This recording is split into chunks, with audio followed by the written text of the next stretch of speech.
okay? Moving from one very, very oppressive regime, or like getting out from under a very oppressive situation, and then charting a new territory.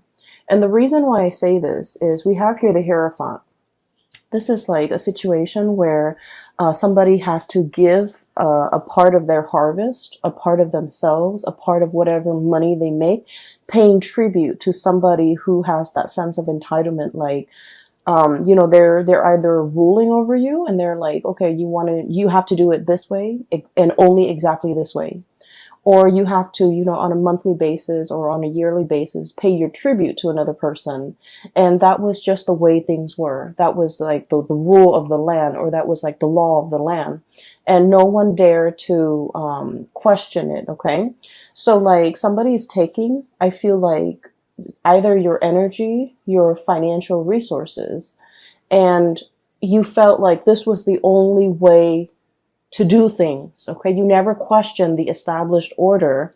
The Hierophant is greatly about institutions, long-standing institutions that have been in place for a very, very long time. They're very rigid, very resistant to change. And because they've been around for so long, they might not be relevant in present time, but people don't question it because it's thought of as, you know, this is the way things are, and this is the way we've been doing them for hundreds and hundreds of years, and this is the way things are going to be. So no one dare to really question it, okay? But it creates, I feel, a very oppressive atmosphere, and it creates almost like an unfair sense of balance when it comes to I almost feel like the poor giving to the rich. And I almost feel like, you know, whoever's on top is exploiting the situation and exploiting the fact that others have to pay homage or have to pay tribute out of their own pockets in order to gratify somebody else on top. And so it creates a situation where things are very, very unbalanced. And if we're not talking about this in terms of, you know, financial resources, we're talking about energy. We're talking about, you know, spiritually, you're very drained, okay? This was a very oppressive system. Whoever is riding you, whoever is like ordering you around, or I also feel like whoever has been, I'm sensing, you're working under even. And then I'm also sensing as well family obligations, okay? I'm also sensing like expectations from people just because by virtue of being your family, they feel like they have the right to, you know, dip into your financial resources. So I definitely feel in a way you guys might have been subsidizing a situation that really drained you financially, emotionally, spiritually. You were not happy. You were not happy. And you were trying to find a way out, okay? How do I maintain this? So if we're looking at, this is the Four of Pentacles. If we're looking at it in the traditional Rider-Waite deck, it's the guy holding the pentacles, one on his head, two on the floor, and then two on his hands, right?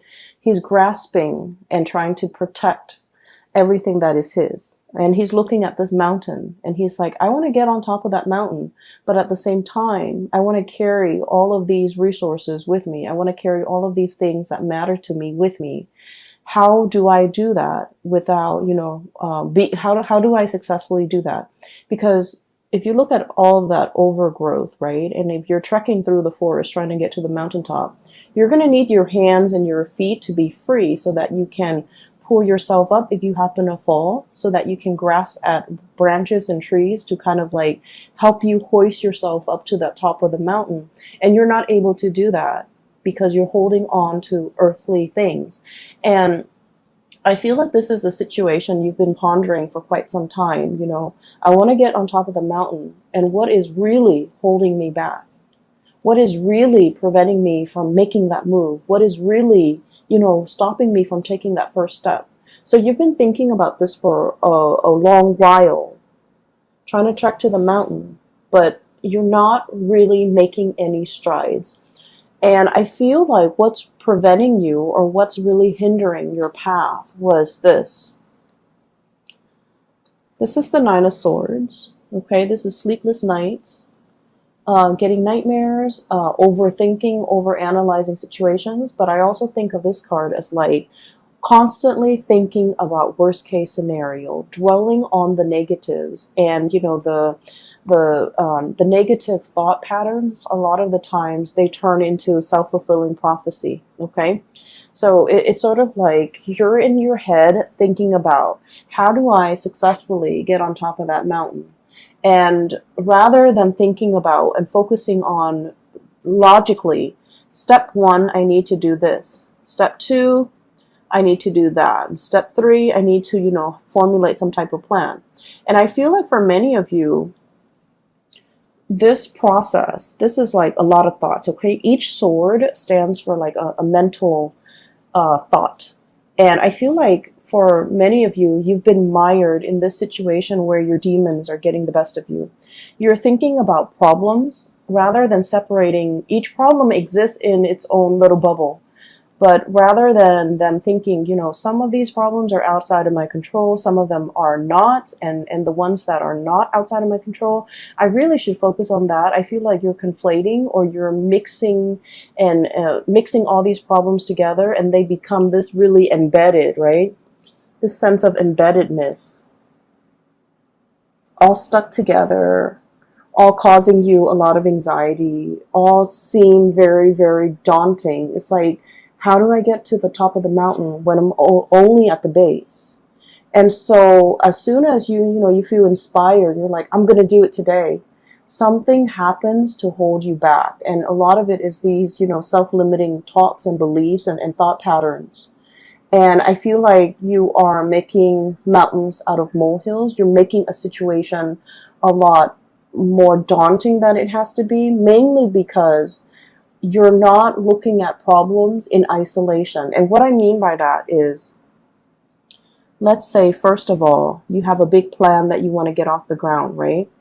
The first thing that people logically that we should do is think about how much overhead costs, or how much costs, is associated with this.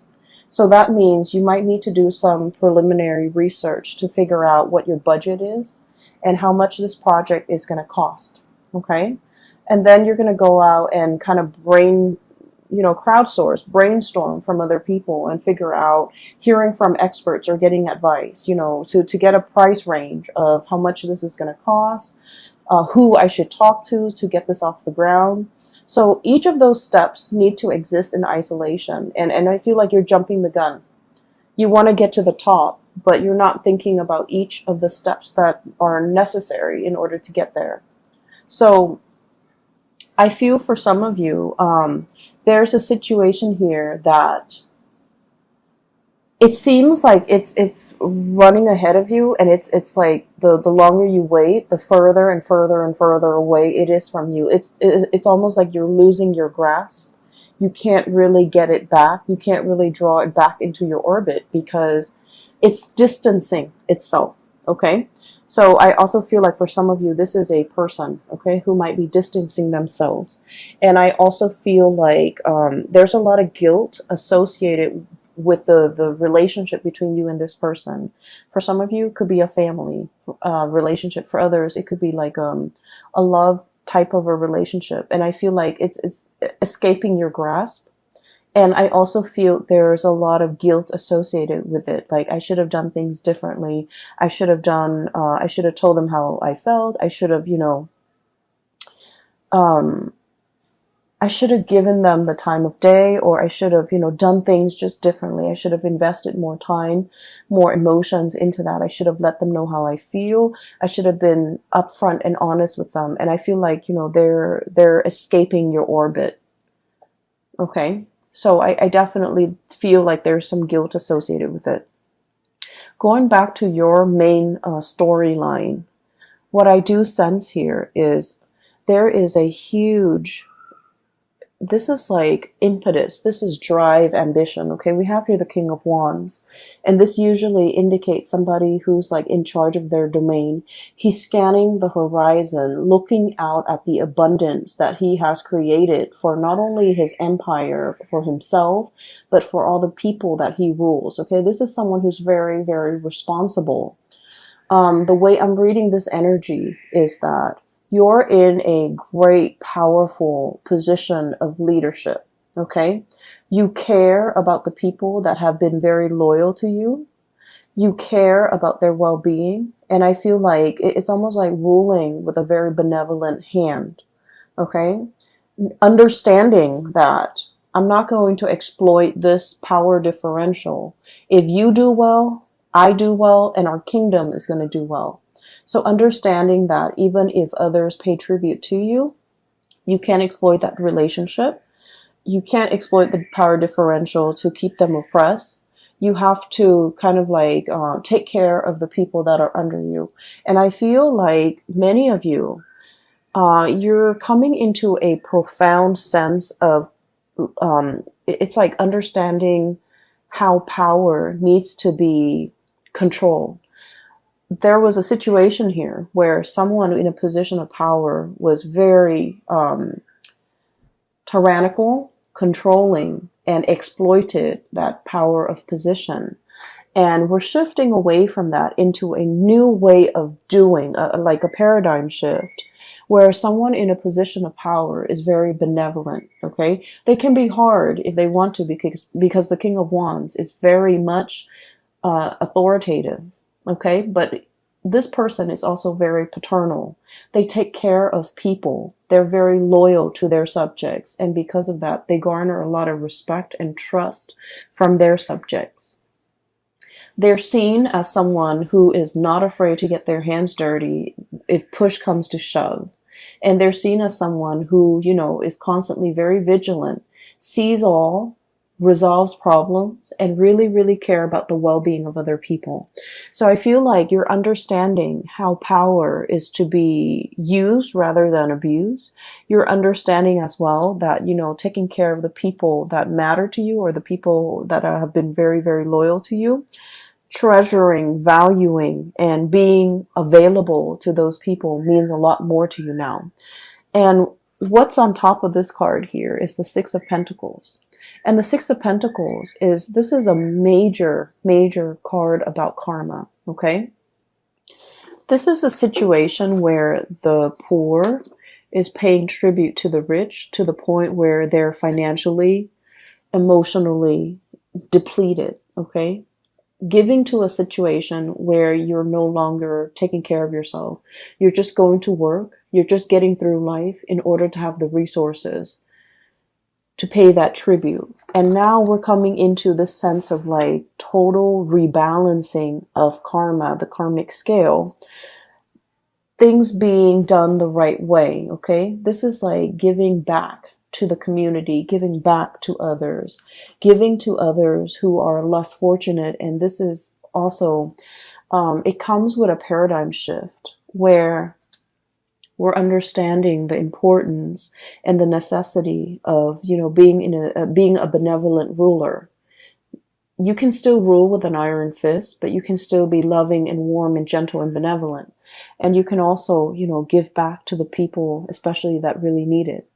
For many of you, I'm seeing major career changes here. Some of you might be in that corporate environment and you're just like, no, this is too taxing, too stale. I'm already at the top and I don't like the vibe. I don't like the atmosphere. I don't like the environment where, it's like a social, like the climbing that corporate ladder, getting yourself to the top. And once you've made it to the top and you have this bird's eye view and you're just like, this is not really jiving with me. This is not where I want to be. And this is not something that I want to do long term. And so I'm seeing a major career path, a major shift where you are possibly working more at the grassroots level and thinking about what you need to do long term and what you need to kind of, what you need ultimately to be happy. And so I'm seeing some of you thinking about major change in your career, a major shift of focus when it comes to like how do you yield power, how a good leader is supposed to rule, how to be a good supervisor, how to be a good leader, how to, inspire others rather than like oppress others. Okay, so this is really cool. Capricorns are oftentimes like seen as people who are like who are very like career ladder oriented, and they're seen as people who will throw other people under the bus. If, and I've heard this, okay, and this is not something that I believe about you guys, Capricorn, but I feel like in the spirit of, you know, ambition, like in the pursuit for power and wealth and prestige, we're all capable of throwing other under the bus in order to get what we want.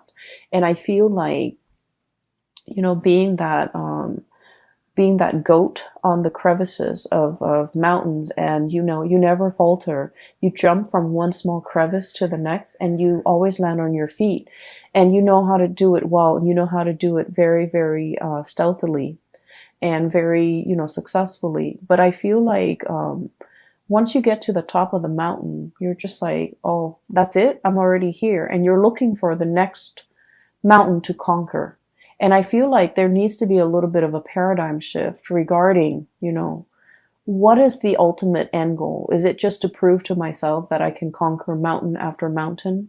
Or is it, you know, or should there be more of a humanitarian slant to the work that I'm doing, trying to help others, trying to, you know, once you're on top of that mountain, I feel like you're in the best position to tell other people what the view from that mountain looks like, okay? And you're able to tell others, I've been there and here's what I learned. And here is how you can, you know, get there because I've been there. And here are the things that you should avoid. And I know this because I'm speaking from personal experience. So I feel like you have a wealth of experience and knowledge because you have already been there and done that. But for some reason in the past, you might not have shared this technique with other people. So we're moving into this month where you are becoming a lot more generous, where you are sharing your hard-earned lessons. You're sharing it with other people to save them from having to do the legwork, to save them from having to reinvent the wheel. And I feel like in the past you might have shared it, but in a very Capricornian, you know, like a man of few words type of way. You should do it like this. But I feel like you have to soften that approach a little bit and tell others, hey, I'm telling you to do this because I've done it. Okay. I've been there. I've done everything that you have done and it didn't really work out. And here are the reasons why. And I've done it this other way and it worked out in half the time. And so framing it like that to allow others to understand that you're not just speaking from, you know, you're not just talking to talk. You're talking with skills and expertise and years of experience backing up everything that you say. And I feel like that's going to save somebody, you know, a lot of legwork. They don't have to reinvent the wheels. They can work off of what you're working off of, okay? I do feel for many of you, there is a situation here in your life, a very long-standing relationship that might have gone a little bit sour, okay? And we have a situation here where there was a vow, there was a promise, okay? And the promise was kind of like to death do us part. Okay, the promise was for partnership longevity. For some of you, this could be somebody that you have known for a really long time. They know your family. You've took them around to introduce them to your family. They've taken you around to introduce you to their family, vice versa. This is a partnership where two people might have known each other since childhood. There is a tremendous degree of like trust. Okay, you know this person inside and out, and you trust this person wholeheartedly. They likewise know you inside and out. And then I also feel like there's a immense sense of like trust, love, respect, and you know the whole nine yards. Like that whole ball of it's like all the reasons that you have for caring about this person, for trusting them. Everything is so like embedded. Okay, like the shared experience, the shared ambition, the shared dreams. Like the two of you feel almost as if you have been through so much together. There might have been a recent breach in trust. There might have been a situation where I feel, Capricorn, somebody is either living with a lot of guilt. It could be you, it could be them, over something that was done. Okay. And I feel like it's sort of like, you know, there are so many reasons why the other person trusts you and you trust the other person. But at the same time, one unexpected move, one action that is done out of character can really make you or the other person distrust the future, the viability, and the continuity of this friendship, this business relationship, or this relationship. So I feel almost like there was something that was done in poor taste, in poor judgment, and it left like a bitter taste in somebody's mouth, okay? And things can never go back to the way they were. It's like everything that was said was said. You can't take back words. It's like, the water from the chalice, from the cups have been spilled. And the other person might be the one walking away, and they're just like, I don't want to fix it. It's already spilled. I'm not going to go downstream 2 miles away to refill those cups. I'm not going to trek up the mountain to the clearest spring to fill up those goblets, okay? So I feel like there was a situation where it can be fixed, but somebody, you or the other person, is like, I wash my hands of this. I'm not putting any more time in it, and I feel like it's leaving the other party very, very, very sad, very upset. And it's also this sense of overwhelming acceptance, okay? Like, oh, it could be fixed. They just didn't want to. And I feel like that says a lot, okay? But I feel in the wake of this, people leaving so new adventures can await for you, so that new boats, new ships, new people can be coming into the picture. And so while this has happened, and it's not something that you want to happen because you guys are very, very, I almost feel like you're scorpionic in the way that you value relationships, especially relationships with people that you have known your whole life, okay? You are a clinger as well to friends, lovers, past relationships where you really, really know the other person, okay? That sense of like being comfortable with the familiar, okay? I feel like a lot of people are in general, but I feel like it's more so with Scorpios. I feel like Scorpios, Leo, Cancers.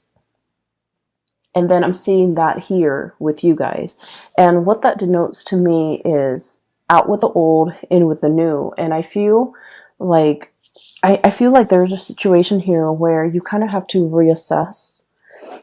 Just because it's familiar doesn't mean it's best for me, okay? Because there are whole lands to conquer. There are whole territories and new areas that I can, explore. And so wanting to, I feel like, lay the past to rest and just starting your life over, I feel like that's going to be tremendously, it's going to bring a lot more prosperity for you. So you end up with the two best cards in the deck. Okay, we have the Fool. And the Fool, this is the imagery that came up earlier. And it basically denotes, no longer being tied to something, no longer being bound in a situation that's not good for us, and embarking on a new journey towards something new. And I feel for many of you, I'm seeing that white marbled mansion, and the marionette or the scarecrow is walking away from it. So I feel like there was a situation where it was comfortable, it was cushy, it might have even been safe, a marbled house. People can shoot, people can throw stones, but you're locked inside that marbled mansion, and there's enough space to roam. But the marble mansion can also be like an imagery of like that ivory tower, somebody who like learns things in a very intellectual way, but they were never given an opportunity to really put theory into practice. And I feel like you're finally breaking free from that ivory tower or that ivory marble mansion. You're no longer living in that sense of like comfort and familiarity. You are exploring, branching out, putting out fires. I feel, there's that volcano in the background. So it denotes to me like being in a situation where you are putting out fires. You're onto more exciting things. And you're taking everything that you have learned from the past And I feel you're in a position where you're teaching people. You're telling people, here's what I did. It happened to me once. Here's what I did and how I got out of it. And I also feel drawing from past experiences, rewarding those who have been very, very loyal to you, and being available for people that are available to you, that make time for you, that have been really good to you. And then I'm sensing as well, I'm getting a lot of ancestral karma coming through, okay? And I feel like, spiritual guidance, especially from grandparents that have passed on, I feel like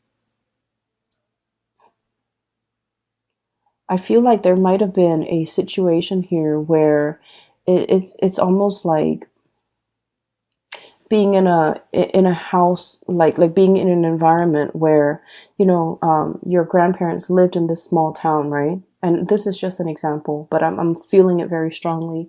Grandparents lived in this small town, gave birth to mom and dad. Mom and dad met and also stayed in that small town. You were born, you also stayed in that small town, and then you start to sense this, you feel this overwhelming sense of like, there isn't enough here for me. I'm a big fish in a small sea.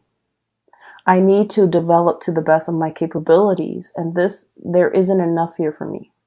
And then I'm also sensing as well, if you're in that situation, you're in a very good place because now you have new energy, exploration, okay? Doing something different, not knowing the destination, but knowing that I'm leaving the past behind because it's not enough for me, okay? And then I'm also sensing for some of you being in a situation where you've had to help out parents, okay? It's almost like ancestral karma, right? And here's what I'm sensing. Oh, Capricorns. So here's what I'm sensing. It's like mom and dad might not have made the best choices.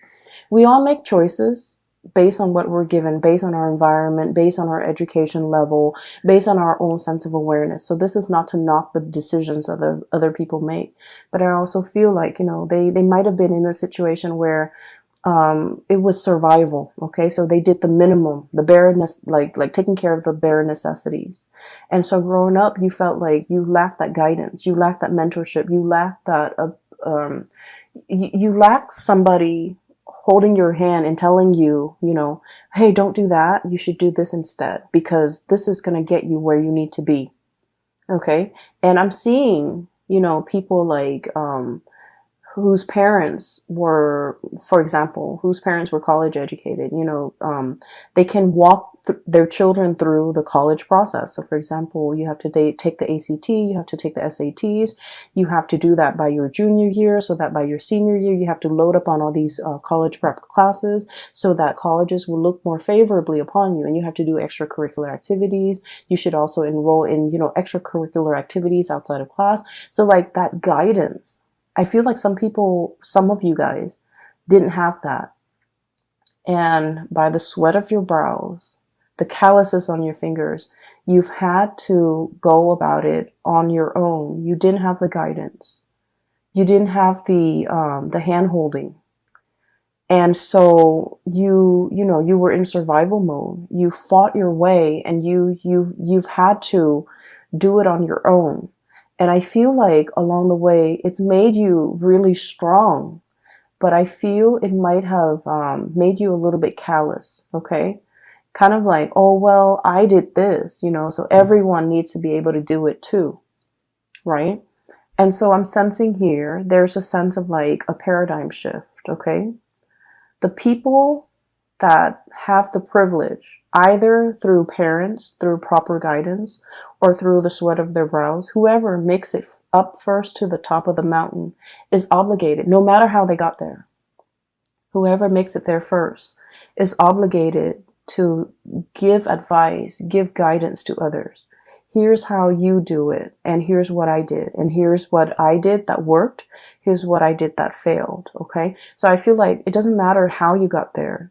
Whoever gets there first needs to kind of like pay it forward by giving other people, you know, like the lay of the land, pretty much telling people what they should do. So I'm sensing here a big spiritual karmic energy. It could be ancestral karma that needs to be broken. It could also be, you know, a paradigm shift where we're not doing what we did before. We're opting for a new path, a new way of doing. Because what we did before, it worked for us, but it also made us a little bit calloused. And we don't want that, okay? And then I'm also sensing we have this tremendous sense of like breath of fresh air, you know. His hair is blowing in the wind. He's a leader. There's a whole caravan of people following his lead because they trust him. And so you're thrust in this position where you're going to be exalted. You're in a position where people trust you. They value your, and you know, he's leading them. He's leading the whole, you know, Oregon Trail, whatever you call it. He's leading the whole exodus into this new land, right? But look at the way he's dressed. He's not like a king. He's not a ruler. He's not a tyrant. He's not like an emperor. He's dressed like the regular lay person. And there's a sense of humility associated with it, okay? It's like being one with the people in order for them to accept you. And, you know, this is not about proving anything to anybody. This is just like living a very, very humble life, knowing your roots, knowing where you come from, knowing the struggles of other people so that you can adequately lead them in the right direction. So I feel like there's a shepherd energy about you guys for this month of October.